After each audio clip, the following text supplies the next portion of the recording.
Hello, everyone. I'm Deanne Johnson, the project director for the Strong Readers Act here in the state of Oklahoma.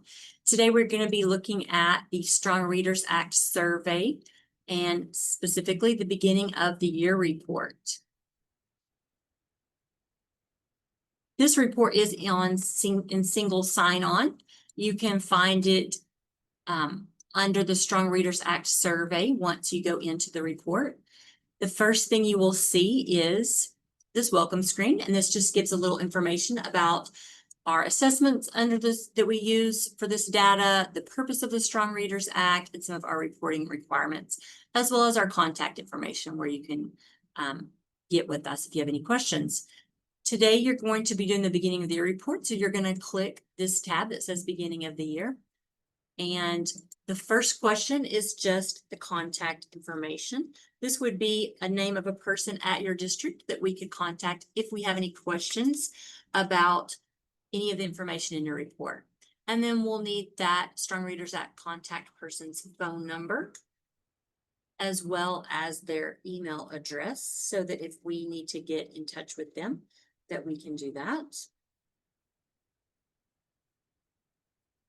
And then this next question is the only thing that is new this year on this report. This is the only change, is that we're now asking you for the link to your Strong Readers website requirement information. This is new this school year. Due September 1st of 2025, it is required that schools post their Strong Readers data for K through 3 from the previous school year to their school website. So the State Department of Education posted a OSDE provided format on our Strong Readers for Schools website. You can download that format. It's a Excel sheet that you load your information into, and then you upload that and display it on your school website. What we're asking for here is just that you copy and paste the URL from your website here so that we can find that information. This is just stating that this report is due by October 1st, and it does require superintendent certification by October 1st as well. And then we have these assurance statements. Here, you're not needing to click anything or enter any information. This is just some reminders for you, assurances that you are assuring us that you're aware of these things. That the first one is that the funds that you do receive for Strong Readers are meant to be spent remediating students who have been identified as being at risk for reading difficulties, and that when you're spending your Strong Readers funds, that you are coding that money with project code 367. And we do have a list of things that are approved expenditures, and you can find the funding checklist on our Strong Readers for Schools webpage, and it has the OCAS codes that you're supposed to use when you're posting all of these things, and you might want to make sure that someone in your financial department at your school is aware of that funding checklist. And then this program code was brand new last school year, so that we can easily track that schools are fulfilling the 10% requirement of their Strong Readers funds. That program code is 439. They're still using the project code 367, but would need to denote the program code 439 for your 10% requirement. So schools that receive at least $2,500 in Strong Readers funds are required under legislation to spend 10% of that money on professional development that's aligned with the science of reading. And it does have to be with one of our approved vendors. So you can find the approved list on the State Department of Education website. You can type into the search bar, literacy professional development. And on that page, there's an Airtable. We have 144 courses listed there by multiple different vendors. And we have a large variety of courses. Some of them are more extensive that take months to complete, and some of them are online courses that can be done in just a couple hours. I do want to point out that the 10% requirement, that doesn't have to just be fulfilled with your registration for these courses. Other things can contribute toward that, other related expenses.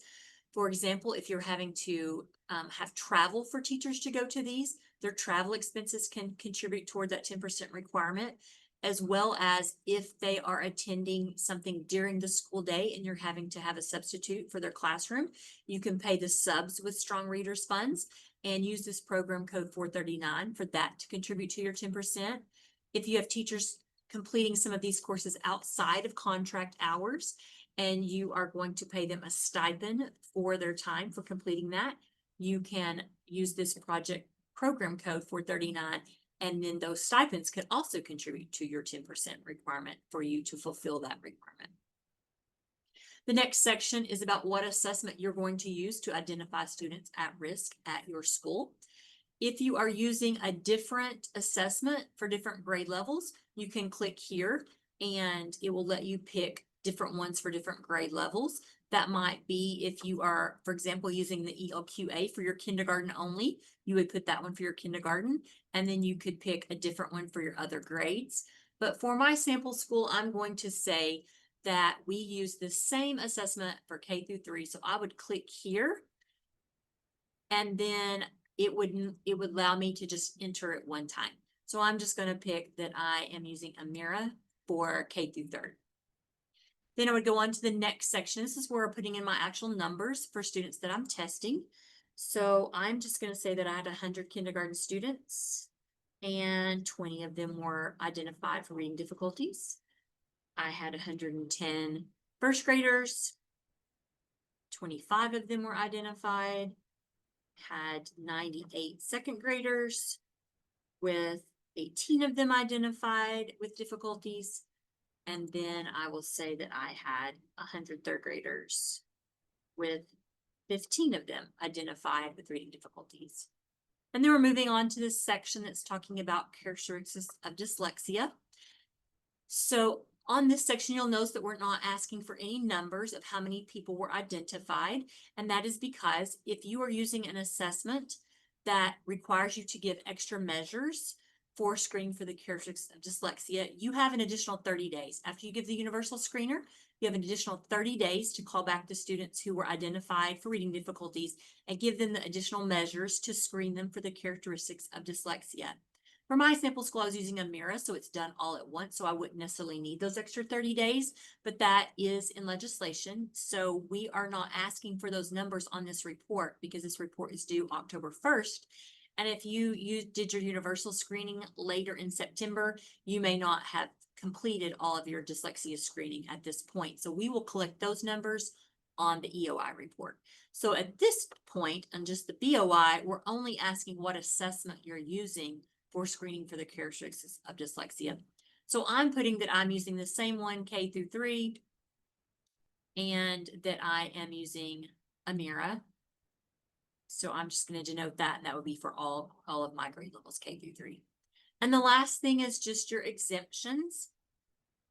So it's going to ask you for each of our 4 exemptions, how many students you have that qualify for that exemption by grade level. So I'm just going to go in and put students that I had for exemptions.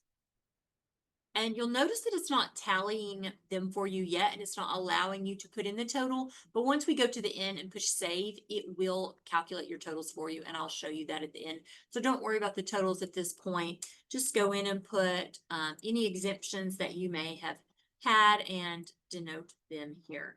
I'm going to talk a little bit about the exemptions. Once you fill in, you do have to complete an exemption form for each student. And it has to be signed by all the applicable parties, and then it has to be put on file in that student's cumulative folder. For these first 3, once you fill out the exemption form and you put it in the student's folder, it is good for the remainder of their K through 3 years. You would not have to fill out a form again, but you would want to count them in these numbers of exempted students each school year. For the last one, which is our EL students, it does specify that they have to have had less than 1 school year of instruction in an English learner program. So once you filled out that exemption for them and place that in that file, that's only good for 1 year, because then the next year they would have had more than 1 school year. So this exemption is only good for 1 year.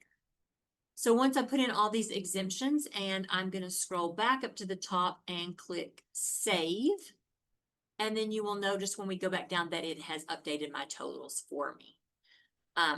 So this report would be all finished, and it would be ready for, after I've saved it, my information is in, and then it would be ready for my superintendent to certify. So I would just need to make sure that I am letting my administration know that the information is in and then is ready for the superintendent to certify it so that it can go to the State Department. I want to just take this moment to point out that it's really important that we have these numbers by our deadline because all of the funding for strong readers across the state is dependent on us getting these reports in. The way that the funding works is we take our strong readers budget, which for this year is 17.5 million. 100% of that goes straight to districts. So once we get all of these back to school numbers from our schools, we take the total number of students at risk for reading difficulties, K through third across the state. We take $17.5 million divided by that number of students to get our per pupil allotment.